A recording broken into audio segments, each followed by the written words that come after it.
Okay, guys, welcome back from lunch. I just officially welcome you guys. Welcome back. I'm going to teach you guys walking meditation. It'll take me all of maybe 10 minutes, 15 minutes at the very most to teach it to you. And then we'll just do it. You guys will get a chance to practice it. And then afterwards, we'll have a nice little talk and see what questions you guys have at that point too. Okay, so let me just switch over to some visual aids here for the people online. Okay, so walking meditation is breathing mindfulness meditation. It's the same goals that I taught you guys with breathing mindfulness meditation.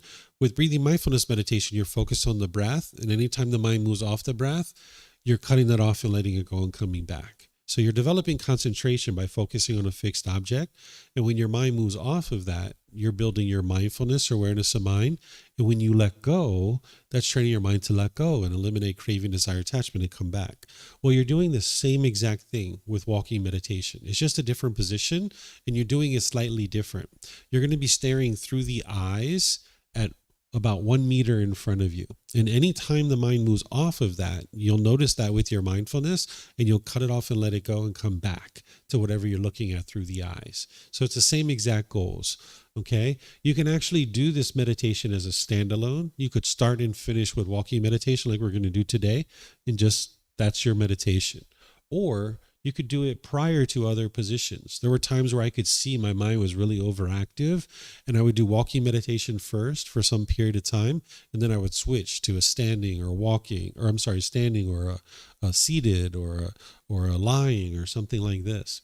Or at any time, right? There were times where I actually went to sit down, and I was sitting down meditating for 3 to 5 minutes, and I was like, whoa, the mind is way too busy here. The mind was all hyped up and energetic, and I just got up and I just went and did some walking for maybe 30 minutes, 45 minutes, and I came back to the seated. So you can interchange this meditation. You don't have to just stick with one pose all the way through the meditation. You can mix it up like this, and you're going to need to pay attention to your mind to see what does your mind need, because as you're doing walking meditation, you'll see the benefits that it has, and then you'll be able to decide in what situations you would like to use it. So you could do it as a standalone. You can do it before another position, or you might be doing it after another position. Any of these options are available. So what you would like to do is take your eyes and look 1 meter in front of you, and then fixate on that in about 3 feet in front of you. And now as you're walking, we're going to do this flat transfer. Flat transfer. There's 2 individual movements. So looking through the eyes, anytime the mind moves off of that, you cut that off and let it go and come back to whatever it is that you're looking at. So I'm going to get a wireless mic, and I'm going to kind of demonstrate it for you so you guys can see it. Okay, so let me just switch over to that.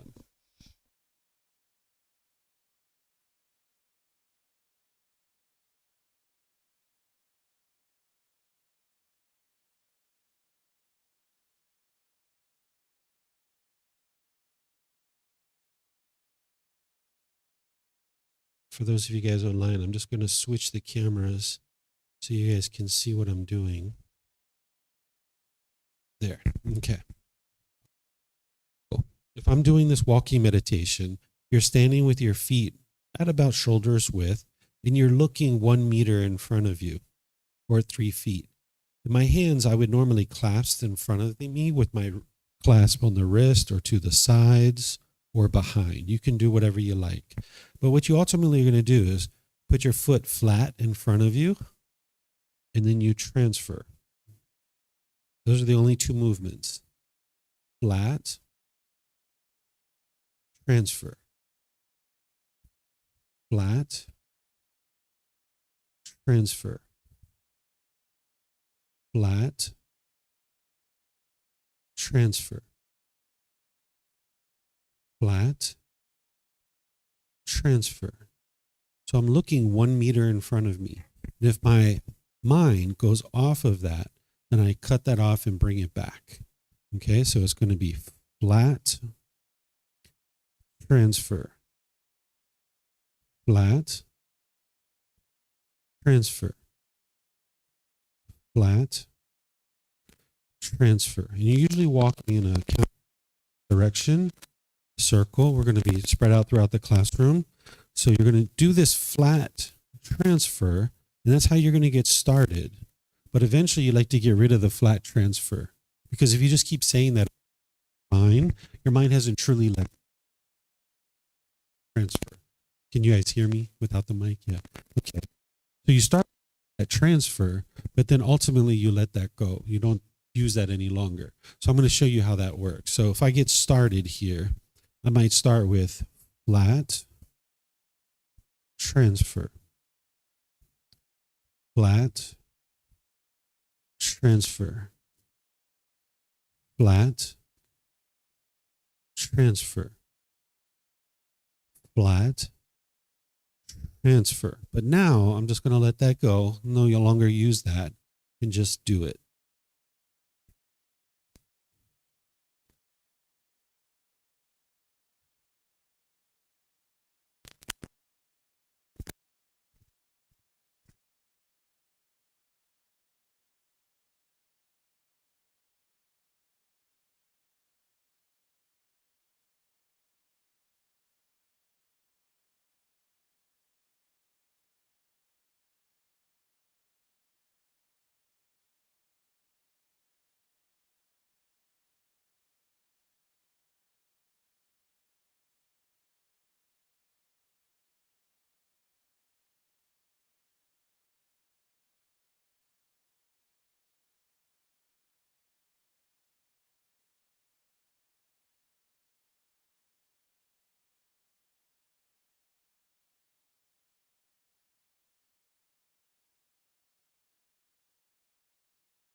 So you guys saw me there doing the flat transfer.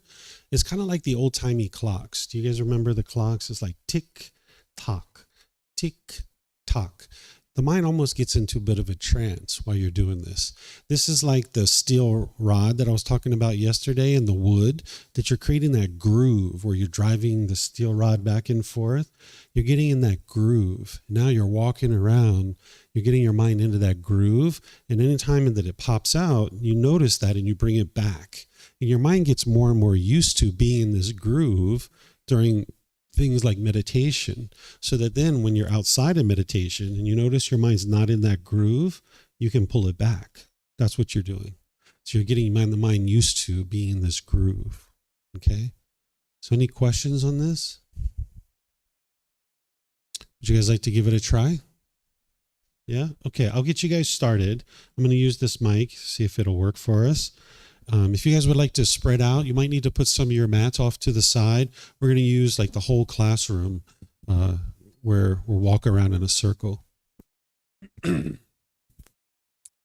if you guys would like to spread out, we're going to kind of like a big oval around the classroom. We're all going to be going around.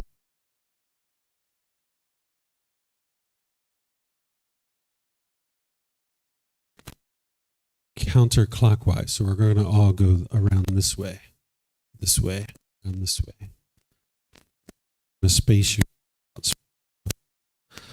Okay, I apologize for those of you guys online. This might apologize.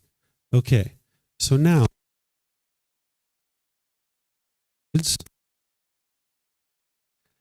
look down at the 1 meter in front of you. Testing. All right, this one might work better. Okay, so put your hands either in front of you, to the sides, or behind you.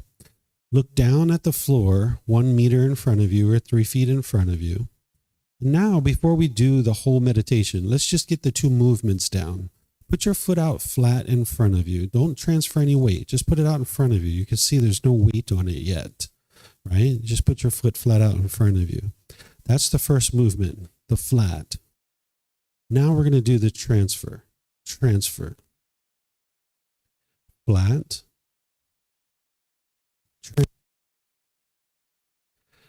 flat, transfer, flat, transfer, flat, transfer, flat, transfer, flat, transfer, flat, transfer, flat, transfer. Okay, now you keep doing that flat transfer. Remember, you're looking through the eyes 1 meter or 3 feet in front of you. Anytime your mind moves off of that, or your mind thinks another thought or moves away from that, what you're looking at, you bring it back to whatever you're looking at through the eyes. So you might continue with that flat transfer for a little bit, but then you'd like it to just fade away. Flat, transfer, flat, transfer, flat, transfer.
Okay, if you guys would like to rejoin the classroom, we can have a little discussion and see what questions you guys have.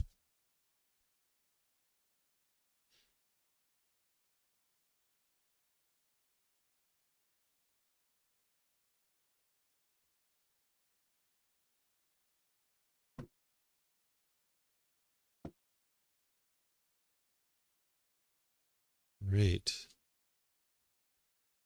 Any questions you guys would like to ask about this meditation? How'd it go for you guys? You guys look all blissed out. Almost like taking a drug, right? Do you have any focus on the breath? Or you just let it natural? Yeah, you can just breathe naturally because your mind can only do one thing at a time. So you focus through the eyes, and then whenever you see that moves off, you come back. So just let the breath happen however it's going to happen. I found there was less distraction because you sort of have something physical to focus on, you know? Mm-hmm. Yeah. Just very, very vague, but it gets more challenging. Kind of, it just keeps you a bit more locked in, I think. Yeah. Rather than just sitting there and the thoughts going everywhere, you know, when they're sitting meditation. Yeah. I like it. It's good. Good. Yeah. I think it gets more challenging when you're on a busy carpet, right? Yeah. Lots of impermanence that your mind doesn't like. Yeah. Yeah. Some people, they'll say that this one, wow, this meditation is so much helpful, more helpful. Other people are like, wow, seated meditation was much better for me, right? So you can see those kinds of things. What you're going to notice, because the mind craves permanence, whenever you try something new, the mind's going to typically reject it from the beginning. Not always, right? But sometimes what you're going to notice is the mind's going to want to reject it. So if you're used to doing seated, lying, or standing meditation, when you do something like walking, sometimes the mind's like, I just want to go sit down. I don't want to do this thing. I don't want to do it, right? So it's like, just like real life, like whenever you do something different, your mind doesn't like it. So if you found that this was a real challenge for you, like really challenged in this meditation, do more of it. Because what the mind's going to want to do, because of its craving and its aversion, is whenever you do something and it feels uncomfortable, the mind's going to want to push it away. But you never get rid of the cravings that are causing that uncomfortableness if you just push it away. So you'd actually like to put the mind in that situation. So if this was a meditation that you found to be quite challenging, do it more, do it more, do it more. And also, just like in real life, like if you have a certain tool, like a hammer, it's not a tool yet until you've used it many times. The first few times, maybe even the first 20 or 30 times you pick up a hammer, it's not yet a tool. It's just a device that you're trying to figure out how to use. And you haven't really become proficient with it yet. So meditation is that same way. If this is your first time of doing this meditation, it's not a tool yet because you haven't done it enough to become proficient with it. So it's important to not judge something or look at it, negatively until you've done something for many, many, many, many, many times.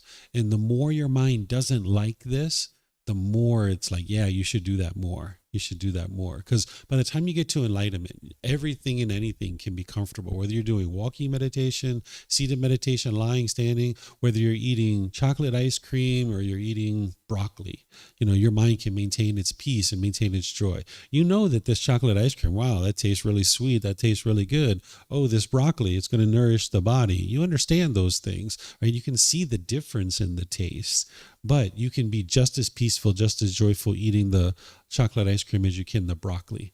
But in the unenlightened state, the mind's not going to do that. It's going to have what's called favoring and opposing, or the mind's going to have agreeable and disagreeable contact. You're having contact through the eyes, the ears, the nose, the tongue, the body, and the mind itself.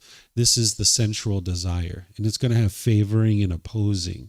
So it can happen even with meditation, where you can favor one particular type of meditation or be opposed to another one.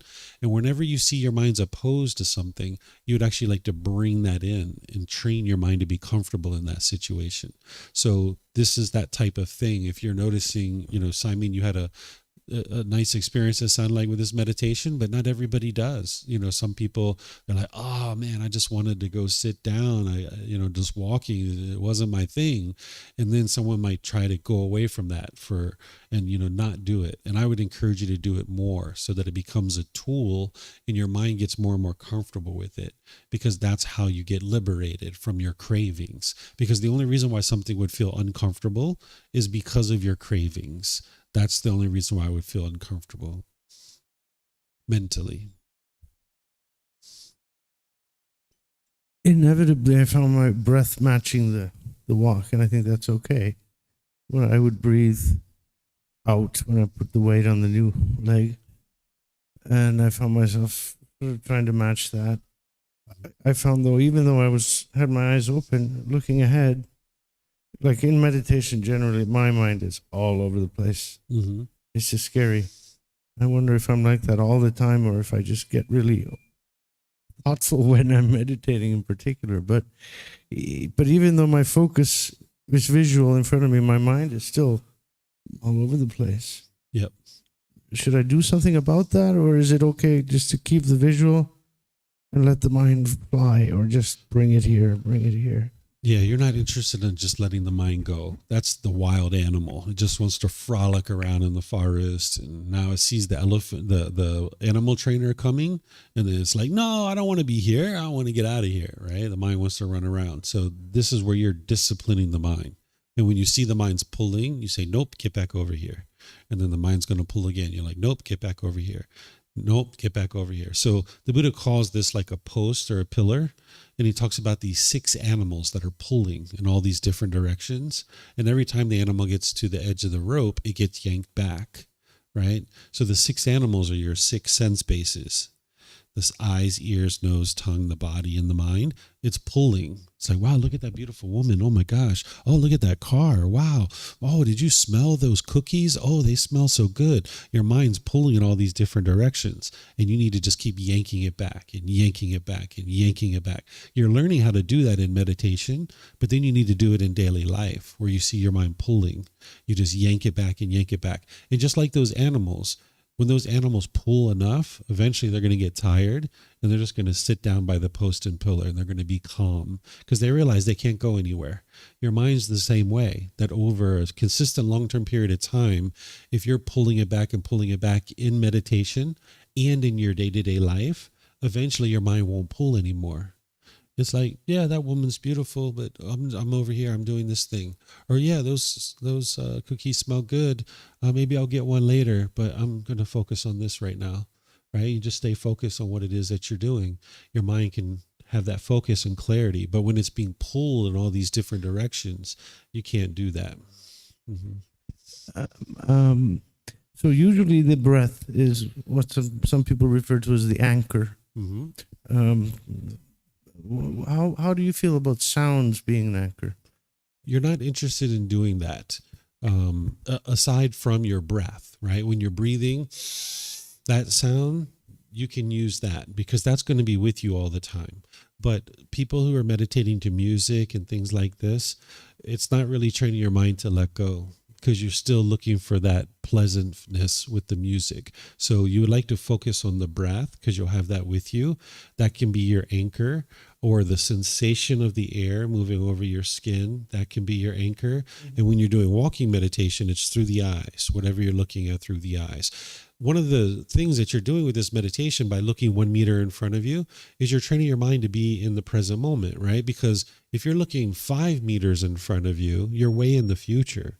And if you're thinking about what you saw behind you, your mind's in the past. And if you're looking on the peripheral, you're not looking at the present moment. So you're bringing your mind into the present moment so it can focus on whatever thing you're doing right now in the present moment. And that's what this meditation is helping you to do, as well as the other one too, the seated, lying, standing one as well. Mm-hmm.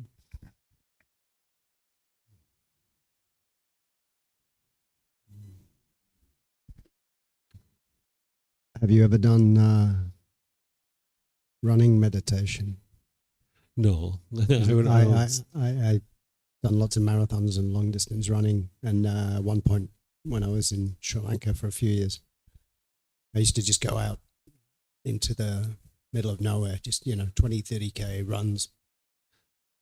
And it's normal with running. You can, do your footsteps to your breathing. And, if you're on a long distance run and you want to block out the pain a little bit, or even just for your breathing, you can put your footsteps with your, your pattern with your breathing. And I started doing that, and I don't know if I invented it, but I was looking to, go further with it. But I sort of looked at it online, and I never saw that anyone had done it. But I do it when I go on like long runs, and I just sort of block myself in with my stride pattern and my breathing.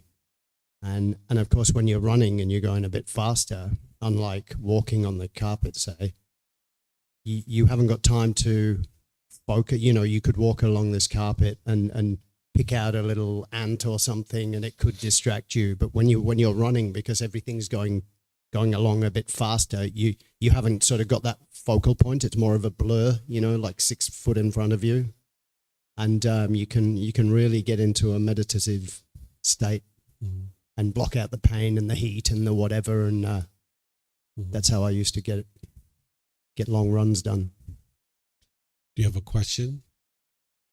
Have you ever heard of a running practice? Yeah, no, there's nothing like that the Buddha taught. Well, I've invented it then. Yeah. So I don't suggest that an individual consider that to be meditation, because if somebody was considering that to be meditation and that's what they did, they're not going to be able to cultivate their mind in the way that the Buddha taught. So while that may be beneficial for you in that situation to help you with your run, I wouldn't consider that to be one of your 2 or 3 meditations for 30 minutes or more that we talk about, that we recommend. Just look at that as something that you're doing separate from this practice here. Okay, let me see if we have anything online here. Okay. I don't see any questions here online. Okay, let me just check this one. Nope, I don't see anything there either. Okay, so what I'm going to do then is just end class here by thanking you guys for joining. Thank you for your interest to learn and develop on the path to enlightenment. Tomorrow, we're going to continue like we do each day. I'm going to start with chanting and then meditation, and then we're going to learn what is Kamma and how does it affect me. We've really been learning about this natural law all the way through, but now we're going to go in and talk about it specifically. I'm going to describe 4 different types of Kamma, and then I'm going to teach you how to eliminate all your unwholesome Kamma, because by the time you get to enlightenment, you'll only be experiencing wholesome Kamma. Then we're going to take our mid-morning break, and then when we come back, that's where I'm going to teach you what is merit. This is a particular type of Kamma. I'm going to teach you how to receive continued support on the path to enlightenment. We'll take our lunch break, and then we come back in the afternoon. We'll talk about the field trip. I'm going to help you to understand what the field trip's all about on Friday. And then we have a little activity. If you guys would like to do it, you're welcome to do it. But I'm also going to teach you how to integrate the teachings that you learned here into your day-to-day life, because that's where you're going to get the most benefit, is taking what you've learned and integrate it into your day-to-day life. So whatever you decide to do today, have a wonderful and lovely rest of your day. We'll see you next time. Sawadee khap. Sawadee khap.